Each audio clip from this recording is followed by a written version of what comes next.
예수님의 출생, 생애, 십자가, 고난, 죽음, 부활, 그리고 승천을 연대기적인 순서대로 기록한 공관 복음과 신적 존재이신 예수님의 성경적, 신학적 해설, 설명을 정언하는 요한복음의 내용은 사뭇 다르다고 했습니다. 그런데 이 공관복음과 요한복음의 내용의 차이가 가장 극명하게 드러나는 데가 예수님께서 이 땅에서 제자들과 함께 가지신 마지막 유월절 만찬에 대한 내용이라고 했습니다.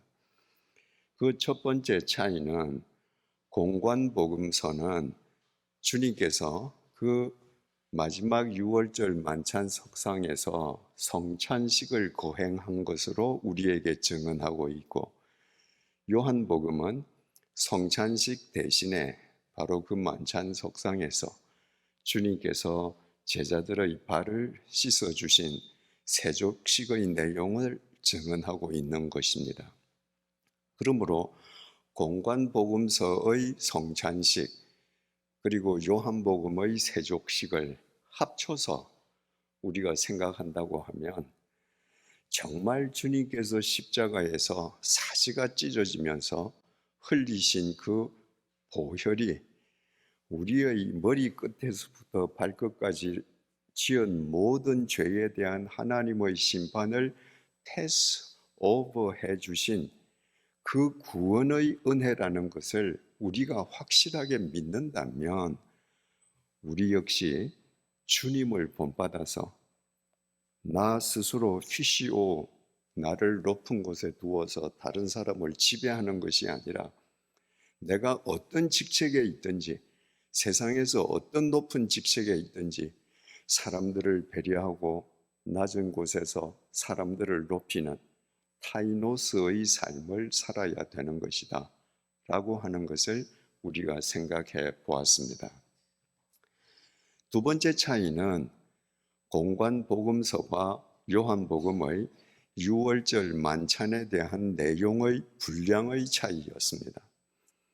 공관복음서는 예수님께서 이 땅에서 마지막으로 제자들과 유월절 만찬을 가지신 것, 성찬식을 거행하신 것, 겟세마네 동산에 가서 기도하신 것, 가룟 유다가 예수님을 배반하고 대제사장들의 군졸들이 와서 예수님을 체포하고 예수님께서 대제사장들의 집들에 가서 고발을 당하시고 가룟 베드로가 예수님을 부인하고 한 것이 모두 단 한 장에 기록되어 있다고 했습니다.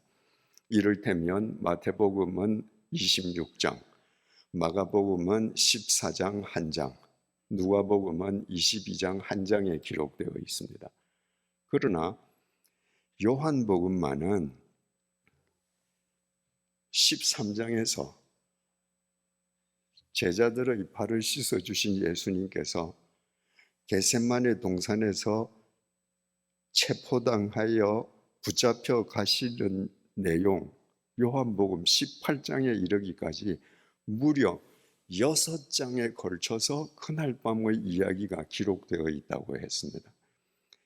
그 6장 가운데에 더 중요한 것은 14장 하반부부터 16장까지 무려 4장에 걸쳐 이루어진 이 세상에서 제자들에게 남기시는 마지막 유훈의 말씀이라고 했습니다. 그래서 어제 우리는 각 장에서 유훈의 말씀 가운데에서 각 장에서 중요한 구절 한 구절씩들을 우리가 묵상했습니다. 그런데 그 유훈의 말씀의 제일 마지막 구절, 무려 4장에 걸친 그 긴 유훈의 말씀의 결론이 바로 요한복음 12장 32절 33절 말씀이었습니다. 보라, 너희가 다 각각 제 곳으로 흩어지고 나를 혼자 둘 때가 오나니 벌써 왔도다. 그러나 내가 혼자 있는 것이 아니라 아버지께서 나와 함께 하시느니라. 너희들 나를 버리지 않겠다고 호언장담하지만 이제 조금 후면 너희들 나를 버릴 거야. 너희들 나 홀로 버려두고 다 도망갈 거야. 그러나 알겠니? 너희들은 나를 홀로 버려두어도 나는 혼자가 아니야. 나는 언제나 혼자가 아니야.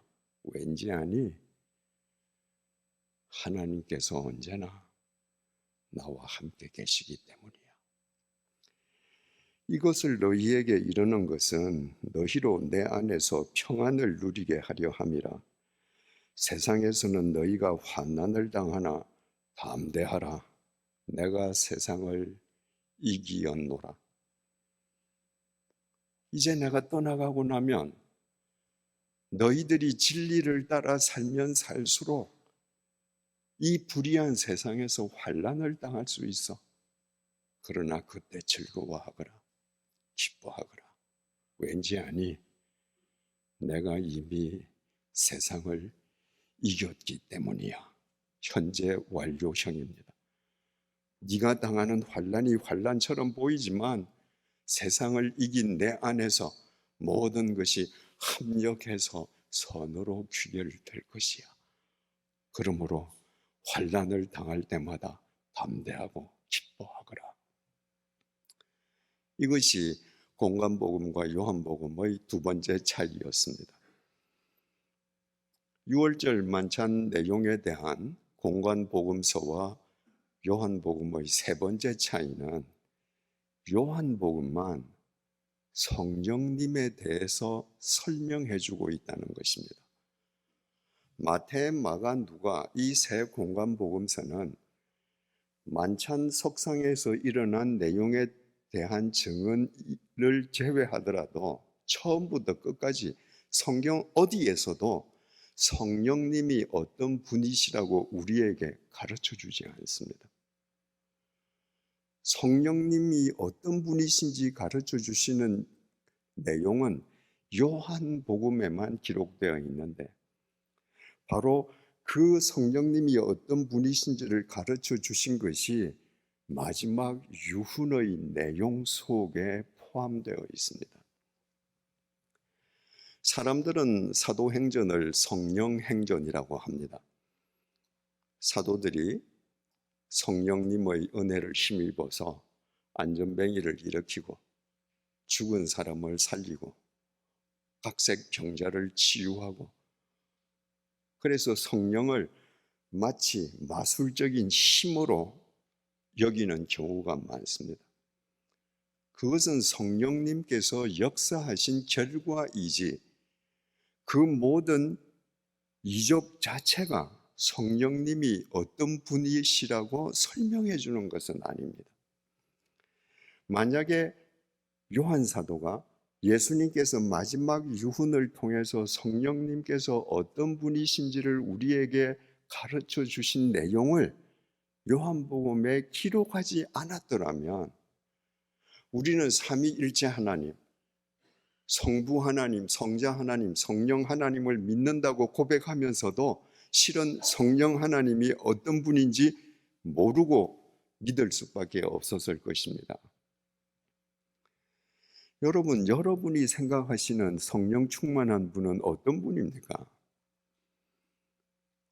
한국 교회가 생각하는 성령 충만한 사람의 어떤 전형적인 모습이 있습니다. 누구보다도 열성적인 기도, 초인적인 금식 기도, 누구보다 열심인 봉사, 신유의 능력, 행사, 이런 분이 성령 충만한 사람이에요. 근데 여러분, 금식 기도를 많이 해서 내가 40일 금식 기도를 내 평생에 10번 했다고 간증하시는 분들, 나는 하루에 2시간씩 기도한다고 내세우시는 분들, 내가 기도하면 어떤 환자도 다 낫는다고 주장하시는 분들, 그런 분들 가운데에 여러분들이 진정으로 존경할 만한 분들이 계십니까? 한국 교회에서 성령 충만하다고 알려져 있는 분들일수록 독선적입니다. 이기적입니다. 그래서 성령 충만한 분이라고 하는 분들은 오히려 교인들이 경원하는 경우가 허다합니다. 왜 그렇습니까? 성령이 어떤 분이신지 알지 못하기 때문입니다. 바로 그 성령에 대해서 요한복음이 우리에게 가르쳐 주고 있습니다. 그 예수님의 유훈 가운데에서 예수님께서 성령님에 대해서 일깨워 주신 부분만을 우리가 순서대로 한번 살펴보시겠습니다. 제일 먼저 요한복음 14장 26절입니다. 요한복음 14장 26절.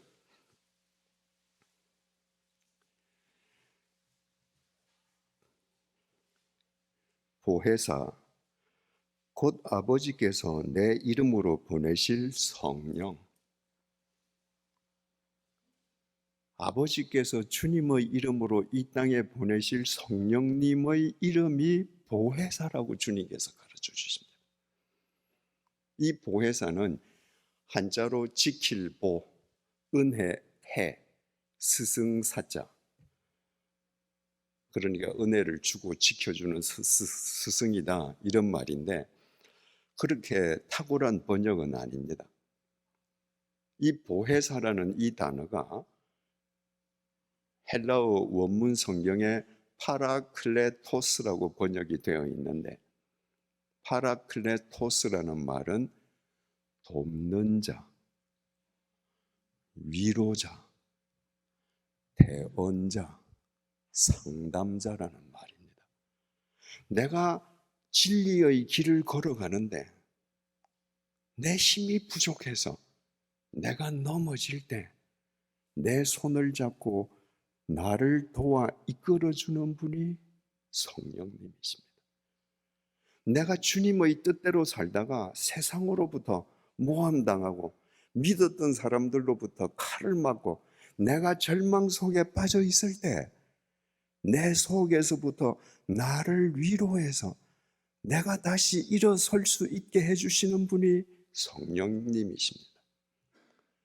내가 너무너무 고통스러워서 하나님께 기도해야 하는데 무슨 말을 해야 할지, 무엇을 기도해야 할지도 알지 못해서 내가 망연자실 하늘만 보고 있을 때 말할 수 없는 탄식으로 나를 대신해서 기도해 주시는 분이 파라클레토스, 성령님이십니다. 그 돕는 자, 위로자, 대언자, 상담자, 그분이 오시면 그가 너희에게 모든 것을 가르치고 그 보혜사 성령님께서 너희들에게 모든 것을 가르쳐 주실 것이다. 여기에서 모든 것은 백과사전을 의미하지 않습니다. 너희가 이 세상을 살아갈 때에 지혜가 필요한 것, 그 지혜를 주님께서 채워주시고 일깨워주시고 가르쳐주신다는 겁니다. 여러분, 지식은 세상의 것입니다. 사람이 노력하면 지식을 얻을 수 있습니다. 학위를 딸 수 있습니다. 지혜는 하늘의 것입니다. 사람이 노력한다고 얻을 수 없습니다. 그래서 세상에서 정말 대단한 스펙을 가지고 있는 사람들, 세상의 높은 지식에 달한 사람들 가운데에 지혜가 모자라게 살아가는 사람들이 얼마나 많습니까? 자신의 노력으로 세상의 지식은 득했지만 하늘의 지혜는 못 얻은 겁니다. 그건 우리 노력으로 얻을 수 있는 게 아닙니다. 그 하늘의 지혜를 우리에게 주시는 분이 성령님이십니다. 그 보혜사 성령님이 우리에게 오시면 우리에게 살아가는 데 필요한 지혜를 주실 것이다. 주님께서 제자들을 파송하시면서 말씀하신 가운데에 마태복음 10장 18절 20절을 통해 이렇게 말씀하셨습니다. 또 너희가 나로 말미암아 총독들과 임금들 앞에 끌려가리니 이는 그들과 이방인들에게 증거가 되게 하려 하심이라. 너희를 넘겨줄 때에 어떻게 또는 무엇을 말할까 염려하지 말라. 그때에 너희에게 할 말을 주시리니 말하는 이는 너희가 아니라 너희 속에서 말씀하시는 이 곧 너희 아버지의 성령이시니라.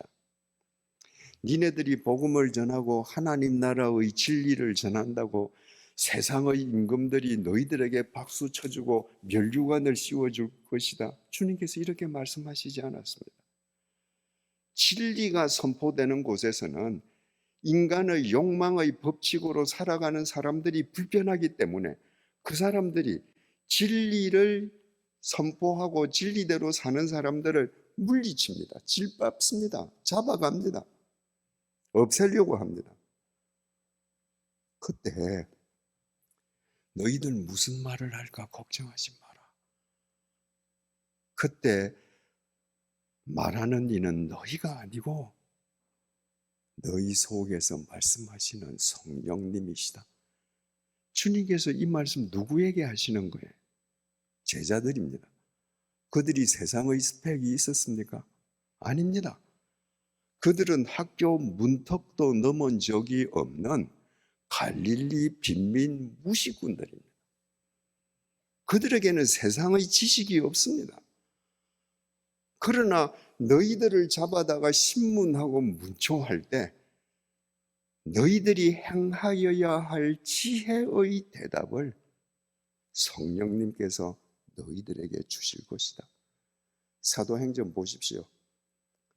바울이 날 때부터 일어서지 못하는 선천성 하반신 마비자를 일어서게 하고 난 베드로가 일어서게 한 다음에 그 성전에서 그런 일이 있자 대제사장들이 그 베드로 일행을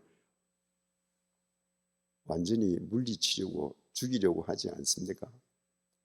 그때 그들 앞에서 그 시퍼런 권력을 지니고 있는 그 대제사장들 무리 앞에서 베드로가 한 말을 사도행전에서 읽어보십시오. 무식한 베드로가 할 수 있는 말이 아닙니다. 그 베드로 속에서 성령께서 지혜의 말씀을 채워주시고 일깨워주시고 가르쳐주시는 것입니다. 이사야서 52장 13절입니다. 보라, 내 종이 형통하리니 받들어 높이 들려서 지극히 존귀하게 되리라. 내 종이 형통할 거야. 그래서 사람들이 그를 높이 들어서 아주 존귀하게 할 거야. 여러분들이 좋아하는 단어입니다. 형통이라는 단어. 그리스도인들 형통이라는 단어 굉장히 좋아합니다. 그런데 그 뜻을 오해합니다. 성경에 있는 형통을 세상의 형통과 똑같은 단어로 생각합니다. 그래서 내가 하고 싶은 대로 모든 일이 되면 형통하다고 생각합니다. 내가 하고자 하는 일이 안 되면 형통한 삶이 아닙니다. 그래서 이런 구절을 보면 저 사람은 자기가 사업하는 대로 돈을 많이 벌었네. 저 사람은 자기가 계획한 대로 출세하고 높은 직책에 올랐네. 그래서 주위 사람들이 그 사람들을 떠받들고 존귀하게 하네? 아닙니다. 그건 세상에서 하는 얘기죠. 그런 얘기를 하나님께서 당신의 말씀으로 성경에 기록되게 할 리가 없죠. 보라, 내 종이 형통하리니 이렇게 되어 있는데 여러분들이 댁에 가셔서 이사야서 52장 13절을 찾아보십시오. 그러면 형통하리니 그 앞에 이자가 붙어 있습니다. 주난 밑에 있는 주난 2번을 보라는 겁니다. 그 2번을 보면 이렇게 쓰여 있습니다. 지혜롭게 행하리니. 여러분, 성경에서 얘기하는 형통은 내 마음대로 되는 게 아닙니다. 내 마음대로 되면 나는 망합니다. 죄성을 지닌 인간들이 마음대로 되기를 원하는 것은 결국은 욕망의 법칙이거든요. 하나님을 믿는 사람이 형통하게 된다는 것은 하나님 안에서 지혜롭게 행하는 겁니다. 누가 억만금을 준다고 할지라도 이건 안 돼! 끊어버리는 사람. 내가 지금 울면서 씨를 뿌려야 해도 이것이 진리의 길이기 때문에 행하는 것, 이게 지혜입니다. 주님께서 주시는 거예요. 주님께서 주시는 지혜대로 지혜롭게 행하는 자를 사람들이 높이고 하나님께서 존귀하게 해 주실 것이다. 그 지혜를 누가 주시는가? 성령님이 주신다.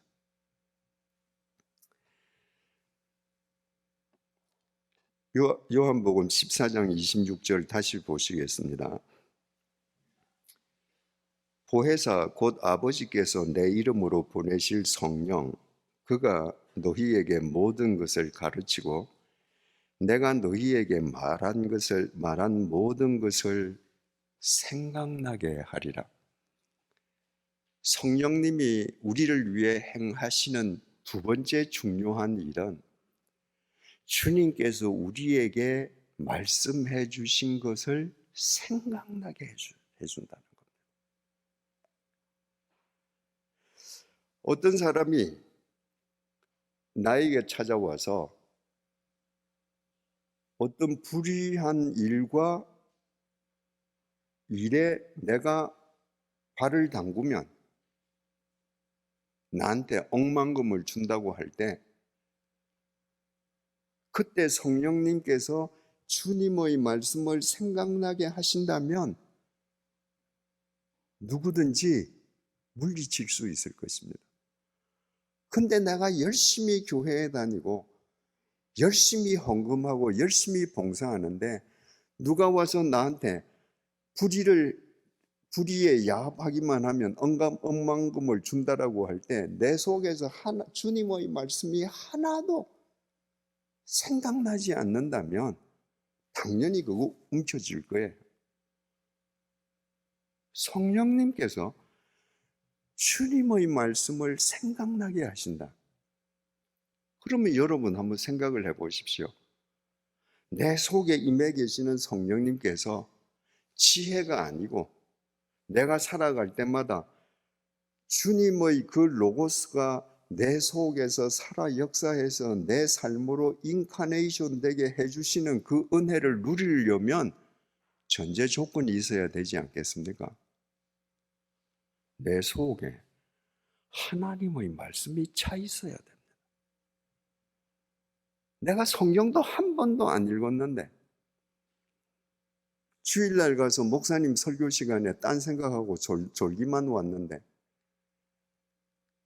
내 심령 속에 말씀의 창고가 텅 비어 있는데 어떻게 성령께서 내가 읽지도 않고 듣지도 않고 보지도 않은 주님의 말씀을 생각나게 해 주시겠습니까?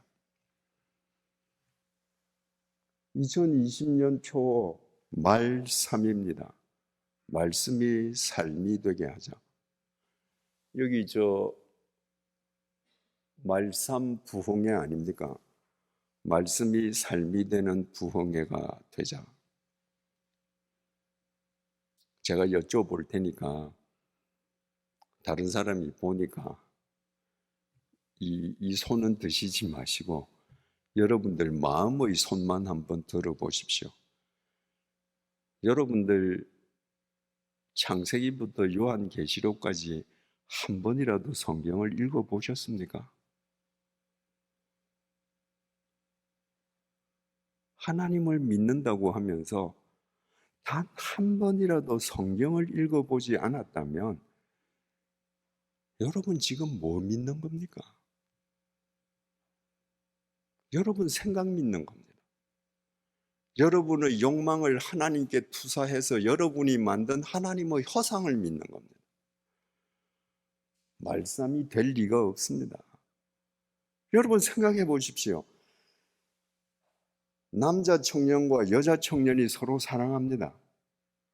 사랑한다면 상대의 말을 들어야 합니다. 말을 들어야 상대가 어떤 사람인지 압니다. 말도 듣지 않고 저 여자가 부잣집 딸이래, 저 남자가 고시 패스했대, 결혼해 보십시오. 행복할 수 있습니까? 절대로 행복할 수 없습니다. 모르는 사람끼리 한 방에 사니까. 내가 정말 하나님을 믿는다면, 예수 그리스도를 내 구주로 삼았다면, 그분의 십자가 보혈이 내 죄에 대한 하나님의 심판을 패스 오버 시켜주신 것을 믿는다면, 그분의 말씀으로 나의 심령을 채워야 되지 않습니까?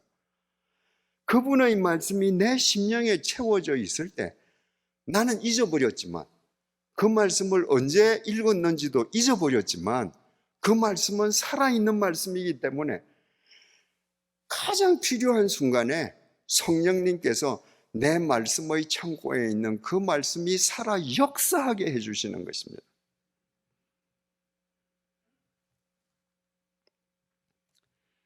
그 다음에 요한복음 16장 7절에서 11절입니다. 성령님이 어떤 분이신지 주님께서 또 이렇게 설명해 주십니다. 요한복음 16장 7절에서 11절. 그러나 내가 너희에게 실상을 말하노니 내가 떠나가는 것이 너희에게 유익이라.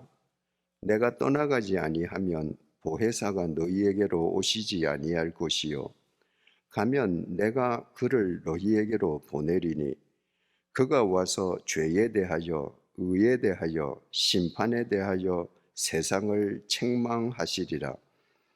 죄에 대하여라 하면 그들이 나를 믿지 아니함이요, 의에 대하여라 하면 내가 아버지께로 가니 너희가 다시 나를 보지 못함이요, 심판에 대하여라 하면 이 세상 임금이 심판을 받았습니다. 자, 처음부터 다시 우리 정확하게 살펴보겠습니다. 7절입니다. 그러나 내가 너희에게 실상을 말하노니 내가 떠나가는 것이 너희에게 유익이라. 이 땅에 인간을 구원하기 위해 오신 주님께서 이제 하나님께서 작정하신 때가 되어서 내가 떠나가는데 나의 유익을 위해서 떠나가지 않는다. 내가 본래 성자 하나님, 하나님과 본체가 같은 존재인데 이 비천한 땅에 와서 너희들을 위해서 십자가 고난 내가 당하고 내가 부활함으로 너희들이 하나님의 나라에 이를 수 있는 다리를 다 놔줬으니까 내가 이제 이 비천한 땅을 내가 떠나겠다, 그게 아닙니다. 내가 떠나는데 너희들 유익 때문에 내가 떠나는 거예요. 내가 떠나가지 아니하면 보혜사가 너희에게로 오시지 아니할 것이요, 가면 내가 그를 너희에게 보내리니. 왜 내가 떠나가는 것이 너희에게 유익하냐 하면, 몸을 지니고 있는 내가 떠나가야 영이신 보혜사 성령이 너희에게 임하실 것이에요. 그 유익을 위해서 나는 이제 떠나가야 돼. 세상 사람들은 떠나야 될 때 떠나지 못합니다. 자기 유익을 구하기 때문입니다. 그런데 주님께서는 인간들의 유익을 위해서 떠나가셨습니다. 여러분, 우리는 얼핏 생각하면 말입니다, 몸을 가지신 주님, 형체를 가지신 주님이 늘 우리 앞에 계시면 좋을 것 같아요. 좋겠습니까? 몸을 가지신 분이 제가 눈만 뜨면 제 앞에서 저를 보고 계신다면 우리는 다 질식해서 죽을 겁니다. 주님은 우리를 사랑하십니다. 그래서 당신의 형체는 보이지 않게 떠나가시고 당신의 영이 우리 속에 임하셔서 그 영이 우리를 감동시키시고 우리가 가야 할 길을 인도해 주시는 것입니다. 8절, 그가 와서 죄에 대하여, 의에 대하여, 심판에 대하여 세상을 책망하시리라. 새 번역이 더 이해하기 쉽게 번역했습니다. 그가 오시면 죄와 의와 심판에 대하여 세상의 잘못을 깨우치실 것이다. 여러분, 그리스도인에게 죄가 무엇인가? 의가 무엇인가? 심판이 무엇인가? 이것을 바르게 인식하고 살아가는 것은 대단히 중요합니다. 이것을 바르게 인식하지 않고서는 우리가 이 세상 속에서 그리스도인으로 살아갈 재간이 없기 때문입니다. 그러나 우리는 죄성을 지닌 인간이에요. 그래서 우리는 주님을 믿는다고 하면서도 죄에 대해서 민감하지 않습니다. 의에 대해서 둔감합니다. 심판은 아예 뒷주머니에 넣었습니다. 오늘날 그리스도인들 가운데에 하나님 심판을 믿는 사람이 있습니까? 오늘날 한국 교회 목사님들이 심판을 믿는다면, 오늘날 한국 교인들이 심판을 믿는다면 한국 교회 이렇게 되지 않았을 것입니다. 그때 주 성령님께서 우리를 책망해 주십니다. 너 왜 그렇게 하니? 꾸짖어 주십니다.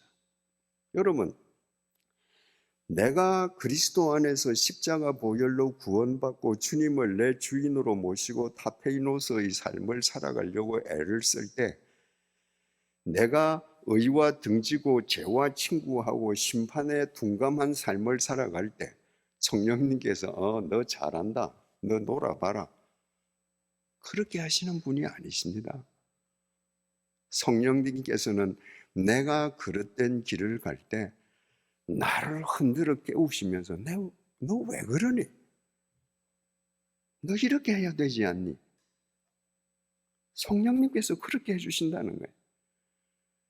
내가 그리스도인을 믿는다고 그리스도인을 자처하는데 내가 의에 등지고 죄와 친구하고 심판에 둔감하면서 살아가는데도 성령님께서 나를 꾸짖지 아니하시면, 성령님께서 나를 흔들어 깨우시지 않으면 나는 구원받은 사람 아닙니다. 나는 내가 그리스도인이라고 착각할 뿐 나는 그리스도인이 아니에요. 이 제 말이 아닙니다. 로마서 1장 28절에서 31절 한번 들어보십시오. 또한 그들이 마음에 하나님 두기를 싫어하며 하나님께서 그들을 그 상실한 마음대로 내버려 두사 합당하지 못한 일을 하게 하셨으니, 하나님을 믿는다고 자처하지만 하나님을 외면하고 살아가는 자들은 그 상실한 마음대로 살아가도록 주님께서 방치하신다. 곧 모든 불의, 추악, 탐욕, 악의가 가득한 자요, 시기, 살인, 분쟁, 사기, 악독이 가득한 자요, 수군수군하는 자요, 비방하는 자요, 하나님께서 미워하시는 자요, 능욕하는 자요, 교만한 자요, 자랑하는 자요, 악을 도모하는 자요, 부모를 거역하는 자요, 우매한 자요, 배약하는 자요, 무정한 자요, 무자비한 자라. 지금 이 로마서 1장 28절에서 31절에 나온 이런 불의한 행위를 여러분들께서 지금 행하고 계시는데도 여러분 잘 살고 계십니까?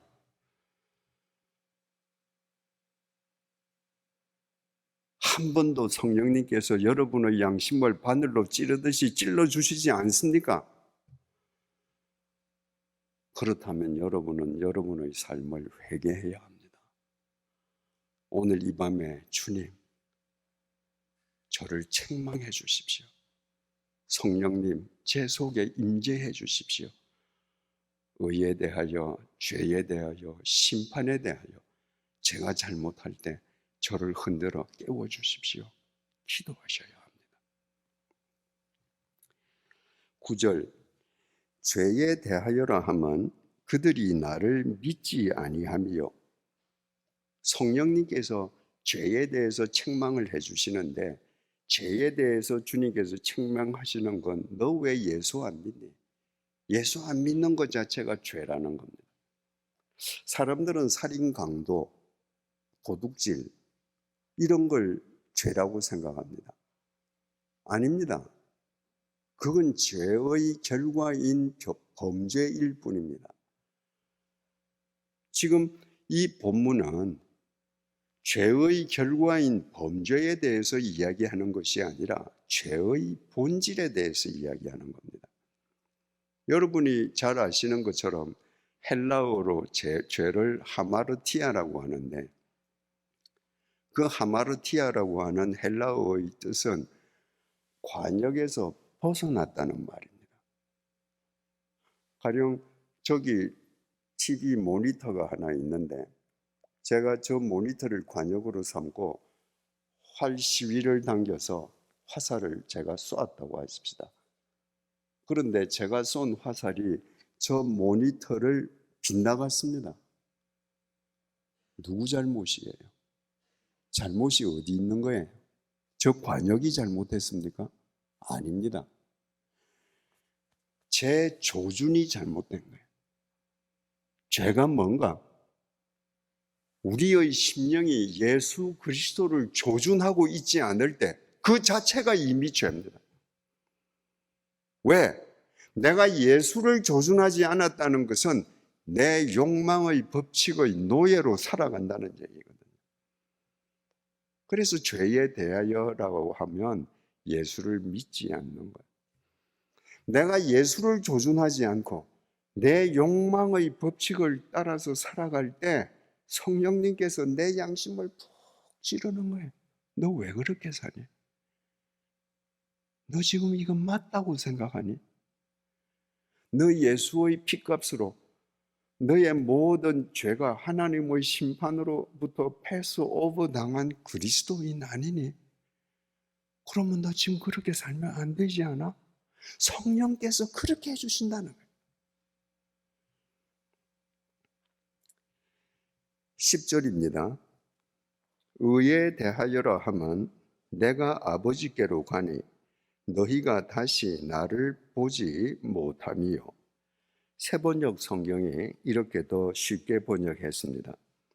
의에 대하여 깨우친다고 하면 내가 아버지께로 가고 너희가 나를 더 이상 못 볼 것이기 때문이요.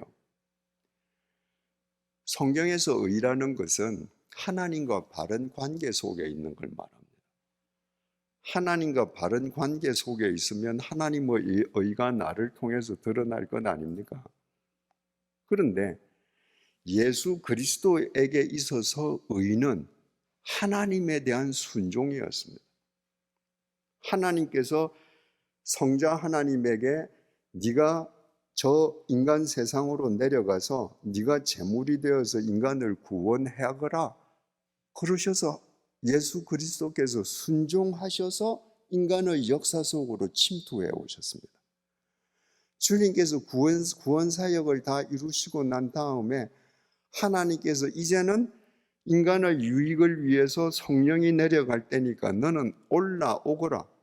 그래서 다시 순종해서 하나님께서 올라가셨어요. 하나님 나라로 올라가셨습니다. 그래서 예수님은 철저하게 하나님과 의의 관계를 맺었습니다.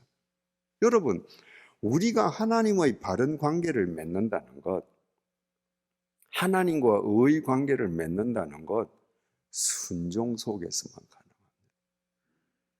내가 하나님께 순종할 때만 예수님께서 하나님의 명령에 순종해서 이 땅에 오시고 하나님의 명령에 순종해서 이 땅을 떠나가시듯이 우리도 하나님의 명령에 순종할 때에만 하나님과 바른 관계를 맺는 겁니다.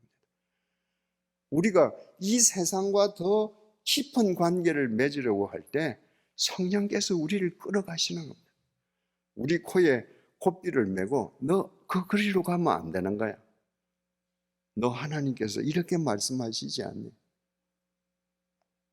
이 하나님의 말씀에 네가 순종하는 것이 네가 의의 길을 걷는 거야. 성령님께서 이렇게 우리를 깨우쳐 주시고 책망해 주시는 겁니다. 11절 심판에 대하여라 하면 이 세상 임금이 심판을 받았습니다. 공동번역 성경입니다. 이 세상의 권력자가 이미 심판을 받았다는 사실로서 정말 심판을 받을 자가 누구인지를 보여주실 것이다. 여러분, 사울은 이스라엘 초대 왕 아닙니까? 이스라엘 백성들이 하나님께 왕을 달라고 간청했을 때 하나님께서 제비를 뽑아서 왕이 선출되도록 하지 않았습니까? 그 제비를 뽑아서 선출된 사람이 사울입니다. 다른 사람보다 키도 더 컸고 체격도 컸고 준수하게 생겼습니다. 이 사울이 선출이 되었는데 보이지를 않습니다. 보니까 나 같은 사람은 자격이 없다고 숨어 있었습니다. 얼마나 겸손합니까?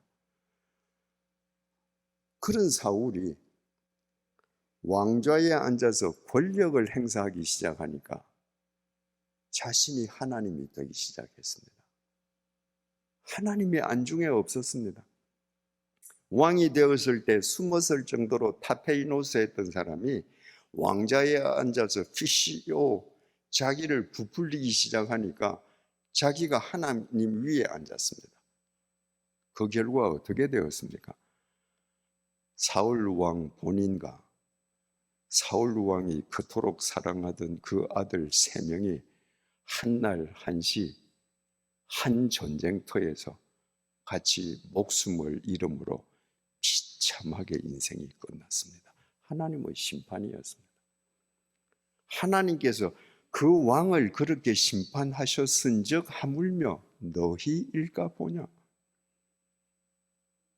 여러분, 열왕기서가 있습니다. 성경에 열왕기상, 열왕기하가 있는데 그 열왕기라는 게 뭐예요? 여러 왕들의 이야기라는 겁니다. 그 여러 왕들의 이야기 가운데에 하나님으로부터 존귀하게 된 왕이 있는가 하면 하나님으로부터 처절하게 심판당한 왕들이 있습니다. 그게 열왕기 이야기예요. 그 열왕기서는 처음부터 끝까지 단 하나의 원칙에 입각해서 기록되어져 있습니다. 사무엘상 2장 30절 하반절입니다. 나를 존중히 여기는 자를 내가 존중히 여기고 나를 멸시하는 자를 내가 경멸하리라. 하나님을 존중한 왕이 어떻게 존중한 인생을 살고 존중히 여김을 받는 영원한 보좌에 앉았는지, 하나님을 멸시한 왕이 죽은 뒤에도 얼마나 경멸히 여김을 받는 존재가 되었는지 하나님의 심판을 극명하게 보여주는 책이 열왕기서입니다. 그 열왕기서에 나타나는 하나님의 심판을 보자면 하나님의 심판을 한 구절로 표현할 수 있습니다. 갈라디아서 6장 7절입니다. 스스로 속이지 말라. 사람들은 스스로 속여요. 자기를 속여요. 그런 사람들은 어떤 사람인가? 하나님은 업신여김을 받지 아니하시나니. 스스로 자기를 속이는 사람들은 하나님을 우습게 여기는 자들입니다. 사람이 무엇으로 심든지 그대로 거두리라. 이게 하나님 심판의 원칙입니다. 나는 지금 불의를 심어요. 근데 스스로 속입니다. 나는 의인이라고. 하나님을 우습게 여기는 거예요. 내가 하나님을 믿는다면 불의를 행하고 내가 의인이라고 할 수가 없습니다. 왜? 성령께서 내 양심을 찌르니까. 내가 의의 삶을 살면 이 세상에서 보잘것없고 가난하고 아무것도 가진 것이 없다 할지라도 영원한 주님의 상급 속에서 살아가게 됩니다. 그것이 하나님의 심판입니다. 내가 지금 불의한 삶을 살면 내가 천하의 부귀영화를 다 누린다 할지라도 나의 재물은 내 말년에 내 자식들, 내 후손에게 독약이 될 겁니다. 뿌린 대로 거두는 겁니다. 그게 하나님의 심판이에요. 이걸 성령님께서 끊임없이 일깨워 주신다는 거예요. 그래서 주님께서 내가 떠나가는 게 유익해. 성령님께서 오셔야 그분이 너희들 속에 임재해 계시면서 의에 대해, 죄에 대해, 심판에 대해 이렇게 너희들을 책망해 주시면서 너희들을 바른 길로 인도해 주실 것이야. 성령을 파라클레토스라고 했는데 헬라 말로 파라라는 것은 바로 옆이라는 말입니다. 클레토스는 칼레오, 부른다는 말 동사에서 파생된 명사입니다. 그러니까 성령님은 바로 우리 옆에서 부르십니다. 내가 잘못된 길을 갈 때 아니야, 불러내십니다. 그래서 주님께서 너희들을 유익을 위해서 내가 가고 성령님을 너희들에게 보내주겠다. 요한복음 16장 13절에서 14절 함께 보시겠습니다.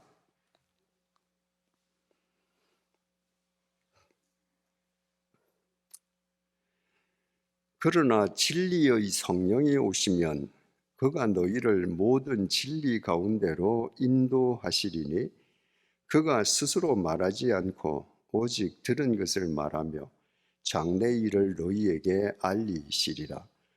그가 내 영광을 나타내리니 내 것을 가지고 너희에게 알리시겠습니다. 성령님에 대해서 지금 14장, 16장에서 중요한 가르침을 주셨지만 또 중요한 가르침을 주십니다. 13절 상반절.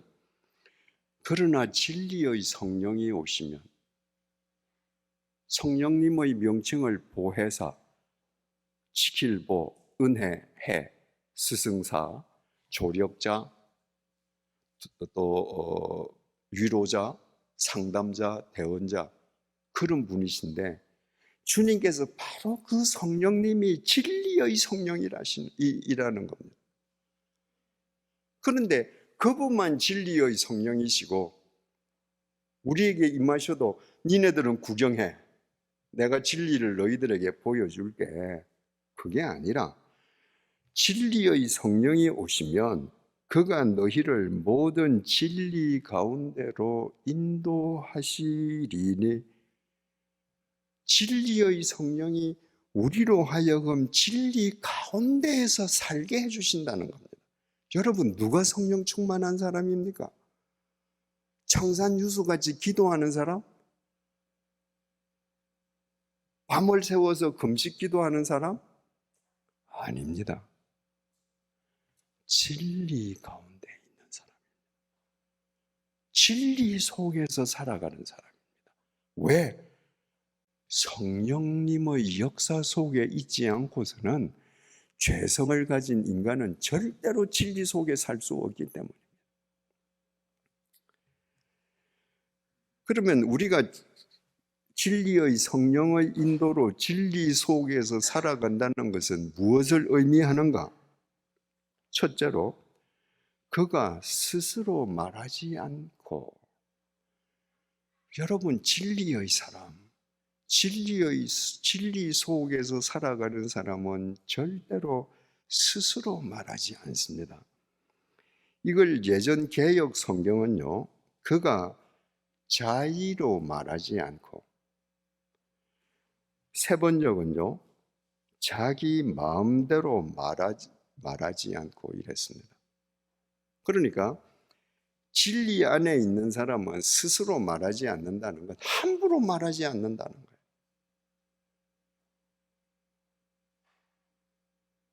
여러분, 함부로 이야기하는 사람들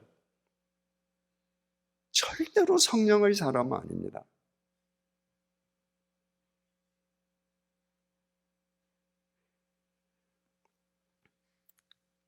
마태복음 12장 36절에서 37절 주님께서 이렇게 말씀하십니다. 한번 들어보십시오.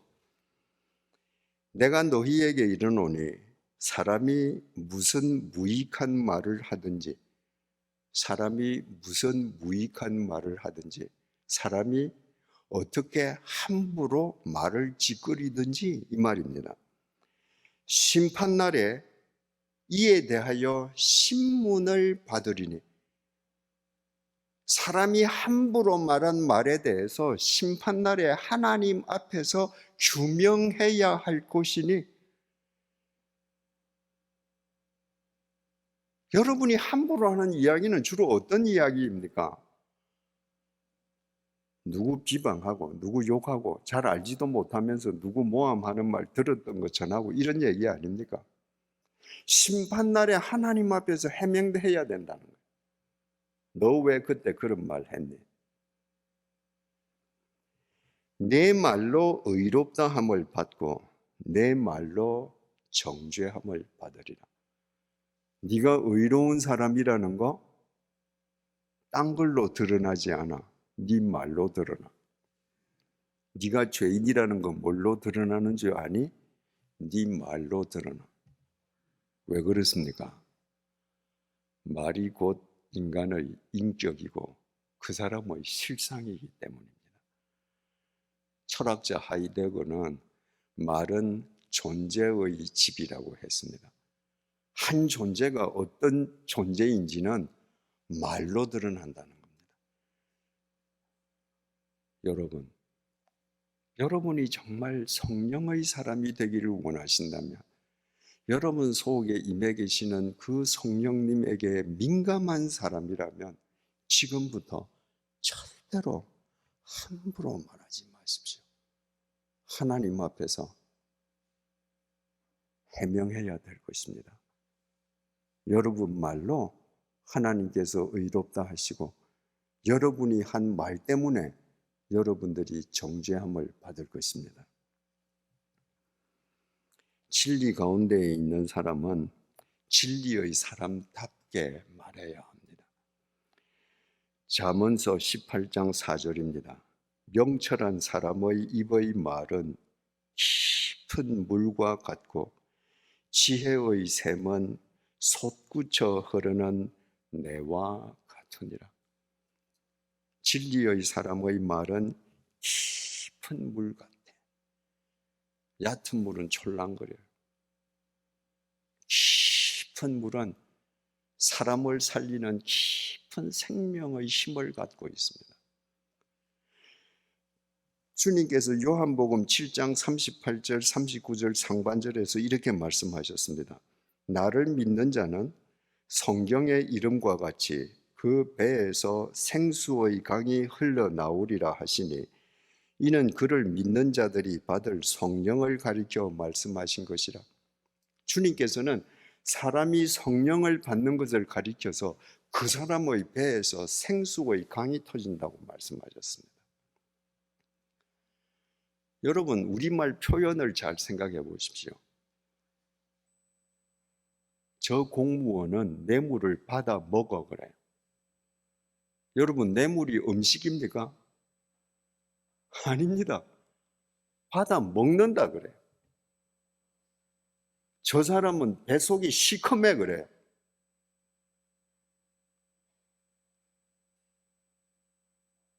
사람이 어떤 인간인가? 우리 말이 배로 표현됩니다. 그런데 성령의 사람은 그 시커먼 배에서 생수의 강이 터지는 사람이다. 어떻게 함부로 말합니까? 생수의 강이 터지는 사람이라면 그 사람의 말 한마디 한마디가 함부로 하는 말이 아니라 사람을 살리는 생명의 말이 되지 않겠습니까? 두 번째로 진리 안에 거한다는 건 뭔가? 오직 들은 것을 말하며 함부로 말하지 않는 진리의 사람, 성령의 사람은 들은 것을 말한다. 주님께서 하시는 말씀, 그것을 듣고 말한다. 들은 것을 말하기 위해서는 반드시 침묵이 수반되어야 합니다. 침묵하지 않으면 들을 수 없습니다. 여러분, 전 세계 모든 고등 종교에 침묵의 기도가 있습니다. 개신교만 없습니다. 개신교 교인한테 묻습니다. 기도가 뭡니까? 답은 다 알아요. 하나님과 대화합니다. 그런데 개신교 교인들이 하나님과 대화합니까? 대화하려면 내 말을 하고 하나님의 말을 들으려고 해요. 개신교인들은 일방적으로 하나님께 명령합니다. 듣지 않습니다. 내가 들은 만큼 내공이 쌓입니다. 개신교인들은 모여서 주여 삼창하고 기도하고 합심 기도하고 하는데 살아가는 모양은 빈 깡통과 같습니다. 침묵이 수반되지 않은 말은 바람에 날리는 겨와 같습니다. 말의 무게는 침묵에서 나옵니다. 여러분이 성경을 한 구절을 읽었으면 눈을 감고 묵상해야 합니다. 그 구절을 통해서 하나님께서 내게 요구하시는 것, 그 구절 앞에서 나의 삶은 어떤지 나의 삶을 반추하면서 입을 다물고 들어야 합니다. 그 침묵이 하루하루 나를 진리의 사람으로 세워가는 것입니다. 세 번째로, 장래 일을 너희에게 알리시리라. 진리의 사람이 되면요, 진리 안에 거하면 성령님께서 계속 장래 일을 우리에게 알려주십니다. 이건 성령님께서 쪽집게 예언가처럼 우리에게 무슨 점쟁이처럼 이야기해 주신다, 그런 게 아닙니다. 아까 심판의 대원칙이 갈라디아서 6장 7절, 사람이 무엇을 심든지 심은 대로 거두리라 라고 말씀드리지 않았습니까? 사람들은 대개 목전만 봐요. 내 속에서 욕망이 끌어오르면 끌어오를수록 사람은 근시안이 됩니다. 앞에만 봐요. 지금 이거 하면 10만 원 생기지? 이거 또 이렇게 하면 100만 원 생기지? 앞만 봅니다. 진리 안에 내가 거하면 성령님께서 내 속에 계시면 내 눈이 멀리 보게 하십니다. 그래, 너 지금 그렇게 해서 100만 원 벌 수 있지? 근데 그렇게 야합해서 100만 원을 벌어서 너 1년 후에 후회 안 하겠니? 너 1년 후에 하나님 앞에서 네가 괴로워하지 않겠니? 내가 이거 정말 하기 싫어요. 그런데 장래 미래를 보게 해주십니다. 네가 저때 기쁨으로 단을 거두려면 너 지금 울면서도 이거 뿌려야 되지 않니? 네가 괴롭더라도 지금 이 밭을 갈아엎어야 되지 않니? 봐라, 저기 가을에 추수하는 네 모습을 보거라. 성령님께서 우리에게 장래를 보게 해주심으로 오늘 내가 고통스러워도, 오늘 내가 힘들어도 우리는 진리의 길을 뚜벅뚜벅 걸어갈 수 있고, 우리 인생이 끝나는 그 지점에서 우리는 승리자가 되는 겁니다. 네 번째로 14절입니다. 그가 내 영광을 나타내리니 내 것을 가지고 너희에게 알리시겠습니다. 진리의 성령이 오시면 우리를 진리 가운데 거하게 하시고 그 성령님께서 주님의 영광을 나타내리니 주님의 것을 가지고 너희에게 알리시겠습니다. 이 가운데에 빠진 번역이 있습니다. 헬라어 원문 성경에는요, 그가 내 영광을 나타내리니 그 다음에 왜냐하면 이 접속사가 붙어 있습니다. 그래서 이 헬라어 원문을 쉽게 번역하면 이런 말입니다. 보혜사 성령은 나를 영광되게 하실 것이다. 왜냐하면 그가 나의 것을 받아서 나의 것으로 너희에게 알려주실 것이기 때문이다. 여러분, 성령님과 주님은 분리되지 않습니다.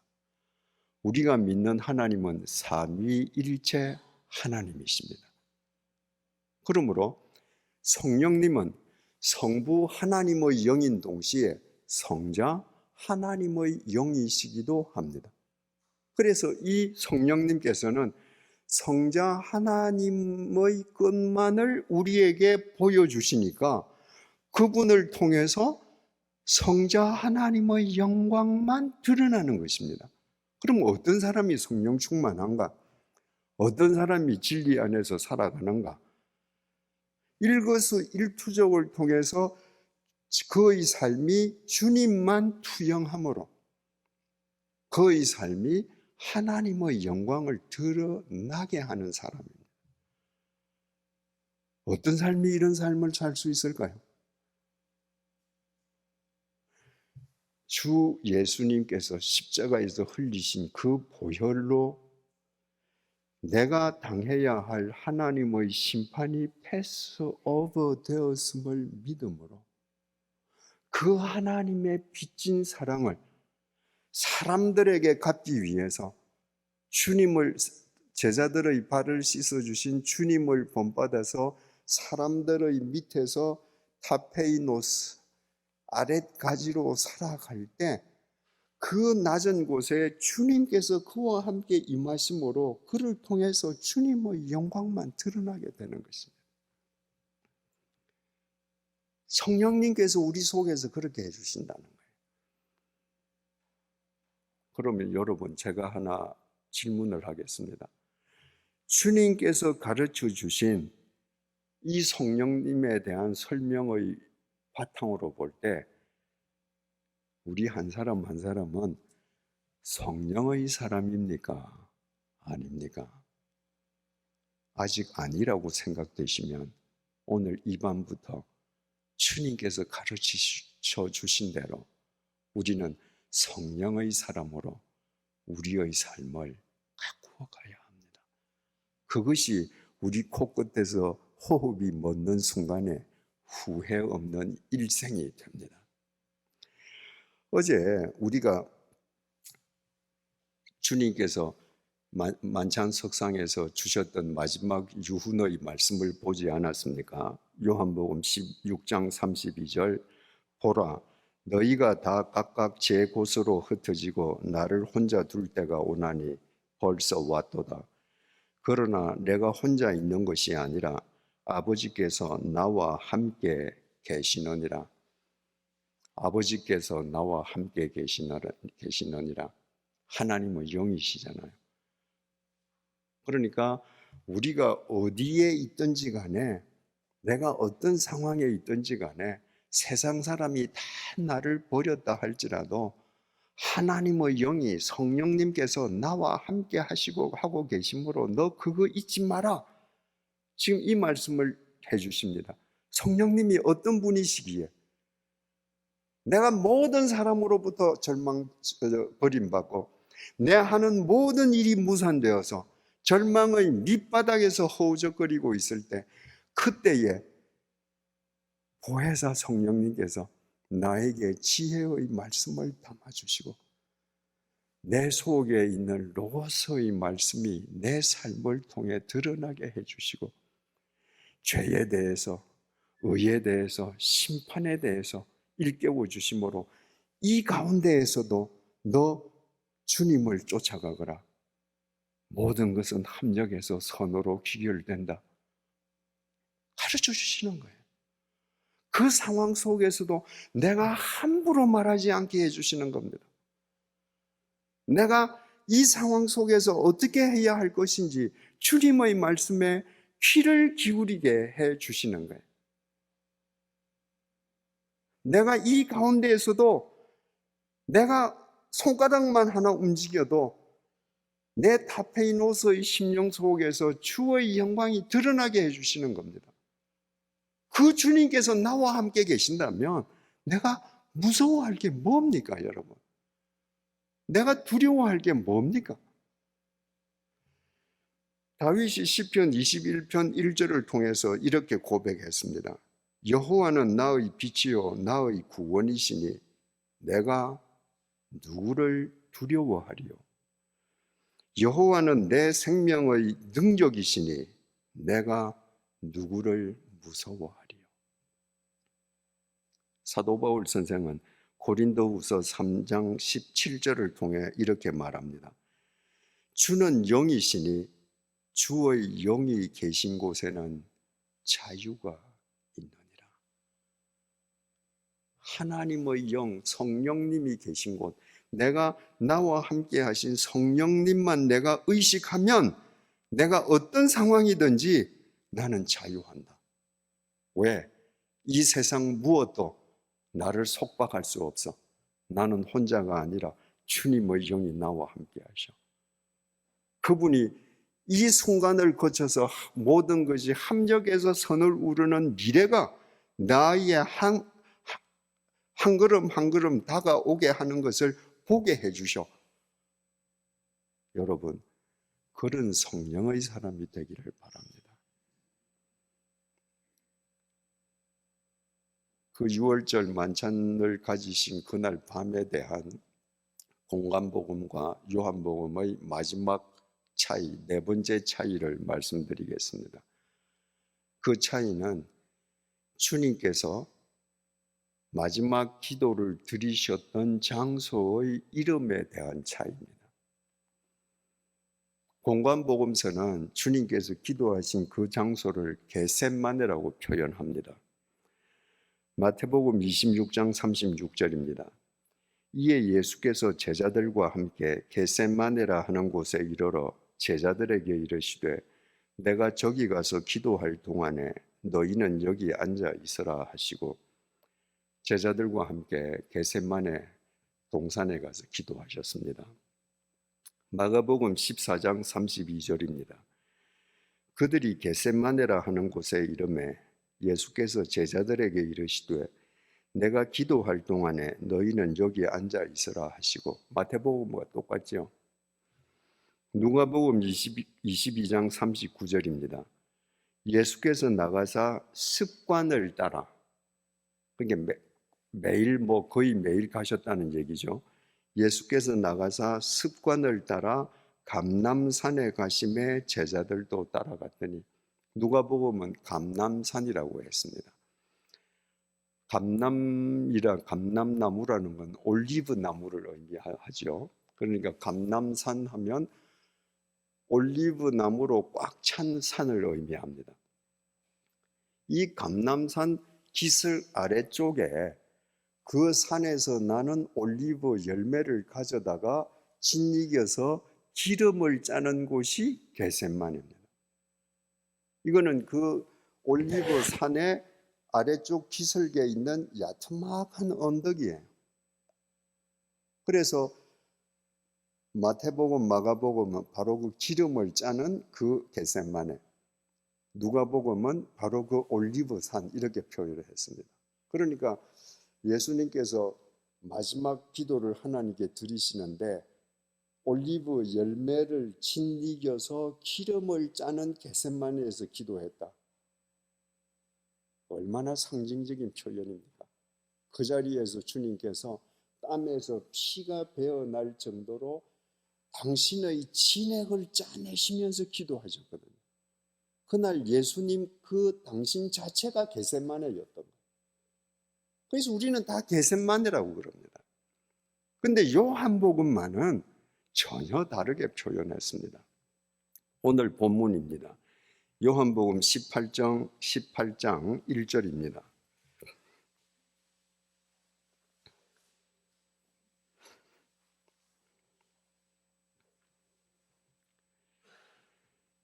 예수께서 이 말씀을 하시고 제자들과 함께 기드론 시내 건너편으로 나가시니 그곳에 동산이 있는데 제자들과 함께 들어가시니라. 요한 사도는요, 예수님께서 겟세마네 동산에서 기도하실 때 요한 사도도 따라갔거든요. 그런데 요한 사도는 겟세마네라고 표현하지 않았습니다. 기드론 시내 건너편 동산이라고 표현했습니다. 2절 말씀, 그곳은 가끔 예수께서 제자들과 모이시는 곳이므로 예수를 파는 유다도 그곳을 알더라. 예수를 파는 유다도 그 동산을 알았습니다. 그래서 은 30냥을 받고 대제사장의 군졸들을 데리고 바로 그 동산으로 예수님을 붙잡으러 오지 않습니까? 근데 2절이 그곳은 가끔 예수께서 제자들과 모이시는 곳이래요. 누가복음 22장 39절은 예수께서 습관을 따라 감람산을 가셨다잖아요. 그럼 누가복음 22장 39절과 이 본문 18장 2절은 상충됩니다. 습관을 따라 가신 것은 자주 거의 매일 가는 것이고 가끔은 어쩌다가 가는 것이거든요. 헬라어 원문을 보면요, 우리말 가끔으로 번역되어 있는 이 단어가 폴라키스라고 기록되어 있습니다. 이 폴라키스라는 것은 자주라는 말입니다. 여러분, 옛날 성경이 개역 한글 성경 아닙니까?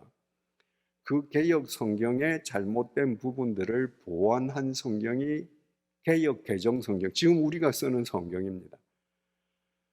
그런데 개역 성경 개정판을 내면서 어떻게 이런 결정적인 오류를 이대로 내버려 두는지 저는 목회하는 사람으로 참 이해하기 어렵습니다.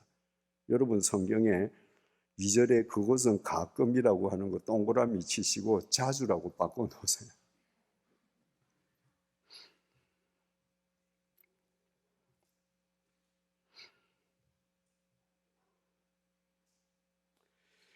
자, 여러분, 여기에서 질문이 생깁니다. 왜 공간복음 기자들은 그곳을 겟세마네, 감람산이라고 기록했는데 요한 사도만은 기드론 시내 건너편 동산이라고 했는가? 어제도 잠시 말씀드렸습니다마는 마테마가 누가보다도 요한은 훨씬 더 뒤에 요한복음을 썼습니다. 최소 80세 넘어서, 학자에 따라서는 요한이 90세 되어서 썼다고 하는 사람도 있습니다. 그러니까 인생의 깊은 통찰력을 가졌을 때입니다. 이 기드론 시내라고 하는 것은 그 예루살렘 동쪽 벽과 감람산 사이에 있는 깊은 계곡을 의미합니다. 근데 이스라엘에는 비가 1년에 며칠밖에 안 오거든요. 그러니까 비가 오는 며칠을 제외하고 나면 거기에는 비가 오지 않으니까 그냥 황무지 계곡이에요. 근데 그 계곡이 지 표면에서 120m 아래쪽에 있습니다. 그러니까 사람이 사는 집 표면에서 120m 아래쪽에 있는 계곡은 쓸모가 없잖아요. 그 넓은 계곡을 다른 용도로는 쓸 수가 없으니까 오래전부터 이스라엘 사람들이 그곳을 공동묘지로 사용했습니다. 압살롬이 자기 친아버지 다윗을 죽이고 왕이 되겠다고 아버지 목에 비수를 겨누고 쿠데타를 일으키지 않습니까? 근데 실패했죠. 그 압살롬 무덤도 여기에 있습니다. 지금도 가면 압살롬 무덤이라고 비석이 서 있는 무덤이 있습니다. 그러니까 그곳은 이름이 시내지 시내가 아니고 공동묘지인 거예요. 그러니까 기드론 계곡을 건넌다 하는 것은 실은 무덤의 계곡, 죽음의 계곡을 걷는 겁니다. 요한 사도가 예수님께서 그날 기드론 계곡을 건너서 기도하려 가셨다, 이 이야기는 주님께서 죽음의 계곡을 지나서 기도하러 가셨다, 이 말이에요.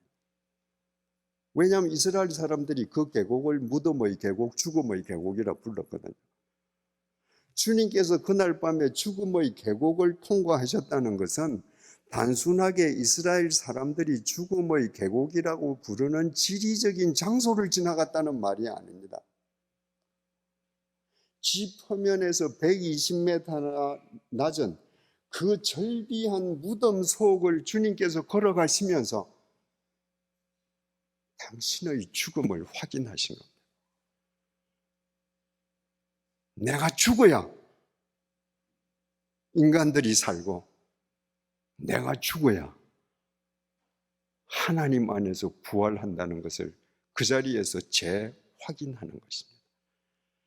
죽어야 하는 당신의 죽음을 주님께서 수용하신 겁니다.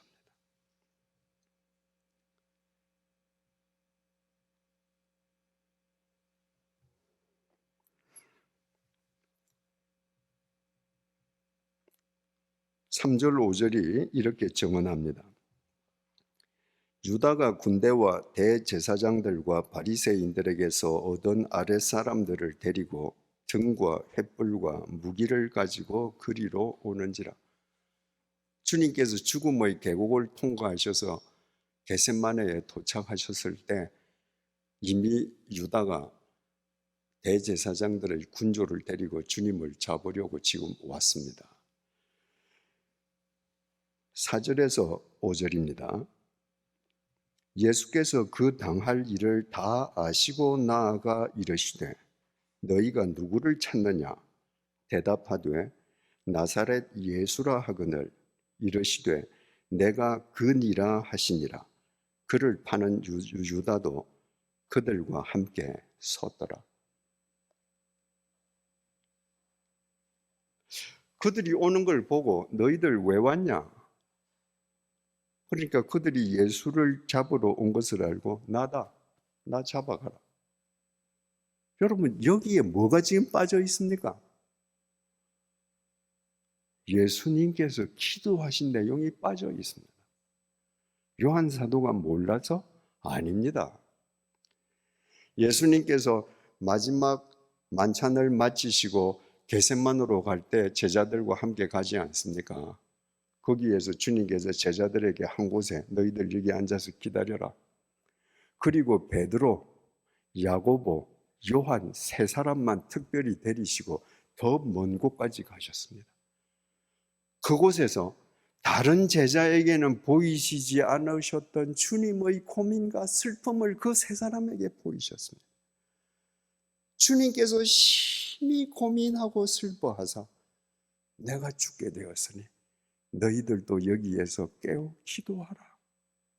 요한 사도 다 압니다. 그런데 요한 사도는 그 기도를 생략했습니다. 그리고 예수님께서 죽음의 계곡을 통과하신 다음에 죽음의 계곡을 통과하신 이유가 바로 십자가 죽음을 수용하시기 위함임을 강조하고 있는 겁니다. 실은 마태, 마가, 누가복음에 있는 예수님의 기도의 핵심도 뭡니까? 할 수만 있으면 이 잔을 지나가게 해주십시오. 그러나 내 뜻대로 마시고 아버지 뜻대로 하세요. 이 기도를 반복하시면서 실은 아버지 뜻대로 그 잔을 마시는 용기를 얻기 위해서 기도하신 거잖아요. 그거 다 알아요, 요한은. 그게 필요 없는 거예요. 주님께서 죽음의 계곡을 지나시면서 당신의 죽음을 수용하셨기 때문에 십자가의 죽음이 두렵지 않은 거예요. 내가 죽어야 산다는 걸 확인하신 거예요. 그래서 그 자기를 잡으러 온 사람들에게 자, 나 잡아가. 여러분, 참 이해하기 힘든 게요, 이 계곡의 이름이 기드론 시내라고 그랬잖아요. 그게 시냇물이 없습니다. 그리고 거기에는 풀 한 폭이 나지 않는 황무지이기 때문에 그저 공동묘지만 있습니다. 그런데 기드론 시내라는 히브리 말이 무슨 뜻인가 하면요, 백향목의 시내입니다. 백향목의 시내. 그 계곡에는 백향목 한 그루도 날 수 없는데 하나님께서 그 계곡에 오래전부터 붙여주신 이름은 기드론 시내, 백향목의 시내예요. 현실적으로는 죽음의 계곡, 무덤의 계곡인데 이름은 백향목의 시내입니다. 무슨 의미겠습니까? 자기 인생의 죽음을 통과한 자는, 자기가 죽을 수밖에 없는 존재인 것을 확인한 사람은 생명의 근원이신 하나님을 바라보는 삶을 살게 되고 결과적으로 그 인생은 향기 나는 백향목 집이 된다는 거예요. 당시 백향목은 집을 짓는데 가장 비싼 목재였습니다. 그러니까 자기 죽음을 아는 자만이 주님 안에서 향기로운 자기 인생의 집을 지을 수 있다는 것입니다. 아까 말씀드린 압살롬이 자기가 왕이 되기 위해서 쿠데타를 일으켰습니다. 다윗은 아무런 준비 없이 쿠데타를 당했습니다. 황망하게 측근들과 도망가는데 얼마나 급했으면 다윗이 머리도 제대로 올리지 못하고 신발도 신지 못하고 맨발로 도망갔습니다. 그날 다윗이 맨발로 도망가면서 다윗도 이 죽음의 계곡을 건너서 도망갔습니다. 그 죽음의 계곡을 통과하면서 다윗이 뭘 깨달았겠습니까? 내가 남의 여자와 통관하고 그 여자가 아이를 가지니까 그 남편 아이인 것처럼 거짓 알리바이를 만들려고 하다가 내 뜻대로 안 되니까 그 충신인 그 여자의 남편마저 죽여버리지 않았습니까? 나는 죽을 수밖에 없는 죄인이야. 그 죽음의 계곡을 통과하면서 자기의 실상을 깨달은 겁니다. 그래서 그 이후에 성경에서 다윗은 절대로 그런 잘못을 저지르지 않습니다. 죽음의 계곡을 통과했던 그 다윗은 그 이후에 그 인생이 향내나는 백향목의 집, 진리의 집으로 일구어졌습니다. 그래서 예수님께서도 죽음의 계곡을 통과하시고 죽음의 십자가의 죽음을 기꺼이 받으셨습니다. 그날 밤에 주님께서 죽음의 계곡을 넘어가실 때 그 예수님을 잡기 위한 가룟 유다도 그 죽음의 계곡을 통과했습니다. 그런데 가룟 유다는 죽음의 계곡이라 불리는 그 지리적인 장소만 통과했을 뿐 자기가 죽는 존재라는 것을 깨닫지 못했습니다. 지는 천년만년 살 줄 알았습니다.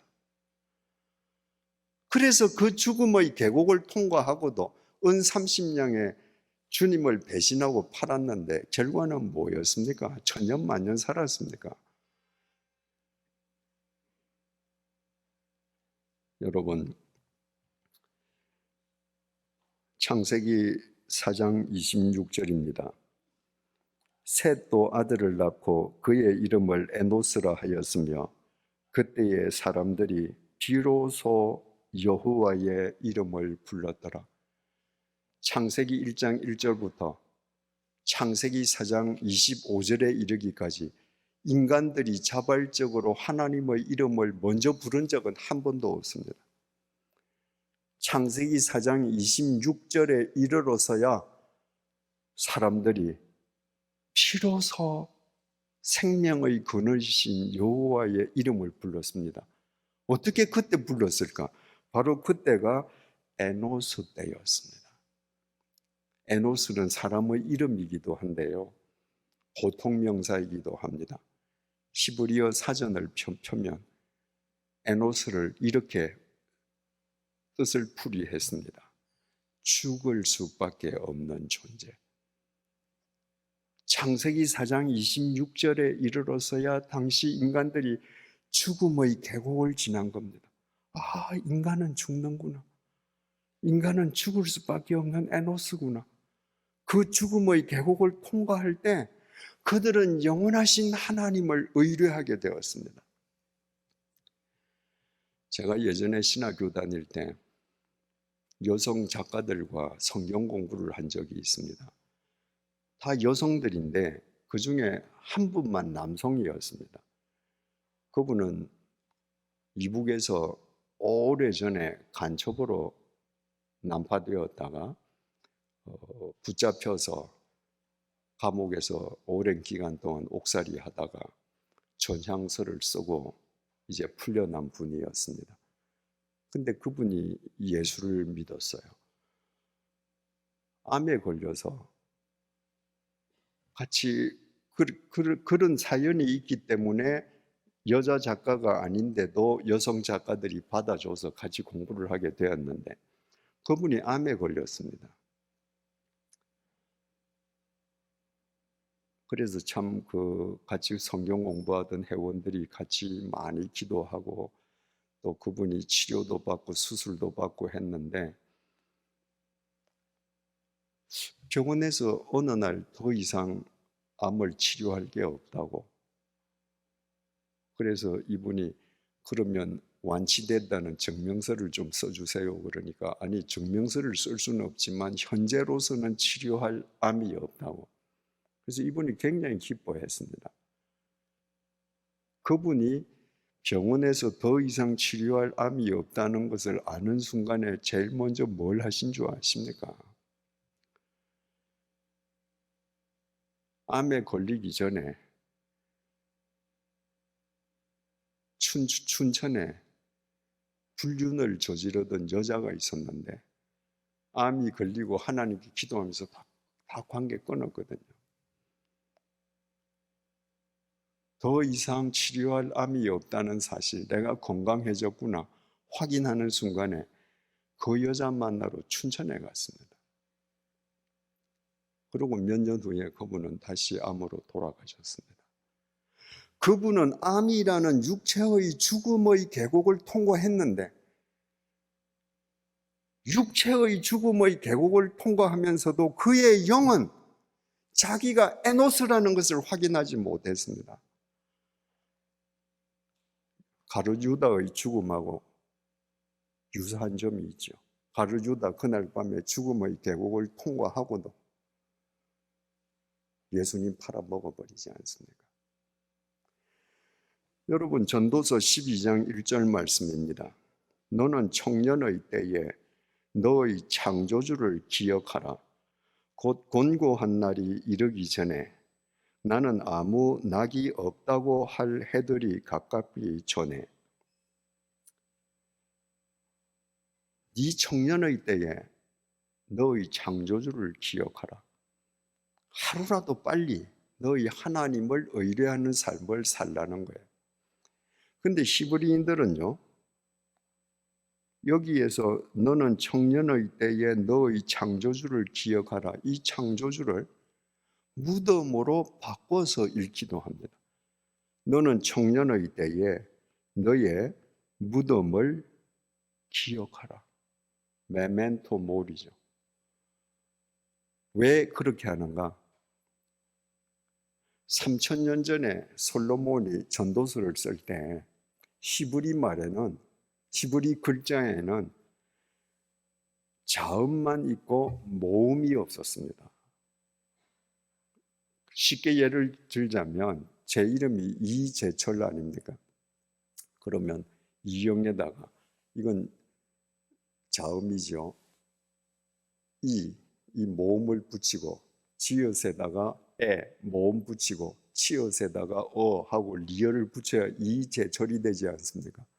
근데 모음이 없기 때문에 이재철 이름을 히브리어로 표현하면 어떻게 쓰는가? 동그라미 치읓만 쓰는 거예요. 그리고 약속으로 이걸 이재철이라고 읽는 거예요. 그런데 그 당시 무덤이라는 단어가 자음이 창조주하고 똑같았습니다. 모음은 붙이면 발음이 달라지는데 자음 글자는 똑같았던 것입니다. 그래서 히브리인들은 이렇게 읽었습니다. 너는 청년의 때 곤고한 날이 이르기 전에 나는 아무 낙이 없다고 할 해가 가깝기 전에 너의 무덤을 기억하라. 하루빨리 죽음의 계곡을 통과해라. 그래야 네가 일평생 생명의 근원이신 여호와를 의뢰하게 된다. 여러분, 우리 이 세상에서 영원히 사는 것 아닙니다. 태어날 땐 순서가 있지만은 갈 때는 순서가 없지 않습니까? 여기에 연세가 제일 많이 드신 분이 계신다고 그분이 제일 빨리 가는 것 아니고요. 여기에 나이가 제일 작은 청년이 있다고 그 사람이 제일 늦게 가는 것 아닙니다. 오늘 밤에 누가 갈지 모릅니다. 여러분, 오늘 밤에 우리 함께 기드론 계곡, 죽음의 계곡을 건너가십시다. 우리 모두 에노스인 것을 확인하십시다. 하루라도 빨리 메멘토 모리, 우리가 관에 덜어눕는 우리의 무덤을 생각하십시다. 그래서 예수 그리스도처럼 내가 십자가의 죽음을 당할지라도 하나님께 순종하는 진짜 예수쟁이들이 되십시다. 내가 세상에서는 비록 보잘것없고 내가 가난한 삶을 산다고 할지라도 하나님께서는 우리 한 사람 한 사람의 인생을 영원한 백향목의 집, 영원히 흔들리지 않는 향기로운 진리의 집으로 우뚝 세워 주실 것입니다.